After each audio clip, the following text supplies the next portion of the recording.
In James 4:17, he says this: anyone then who knows the good he ought to do and doesn't do it sins. So this verse opens my eyes to how often we sin without realizing it. Like, being a Christian isn't just about like resisting temptation and then like not leaving the house. Like, it's about, being actively showing love to others and making a difference in our community and listening to God's voice and responding to it through obedience. So like, it reminds me of Matthew 25:40 during the parable of the sheep and goats, when he says, whatever you did for one of the least of these brothers and sisters of mine, you did for me.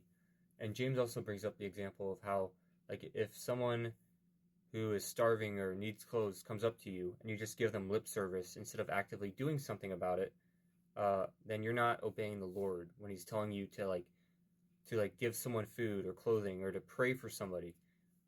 So like, we sin a lot without realizing it, and that's why God's grace is so important. And like, this verse also is important for addictions, because like, if God is telling you to like remove a trigger or like add barriers to obtaining something you're addicted to, and you don't do it, then you're disobeying the Lord. So like, if God is telling you to stop scrolling on social media in your bed on midnight, and you're still doing that, just because you're technically not lusting, that doesn't mean that you're not disobeying the Lord.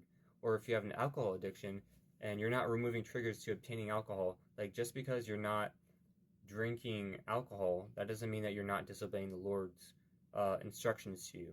So this verse is important to realize, like, how often and how much we need God's grace, and how often like we sometimes disobey the Lord's will without realizing it.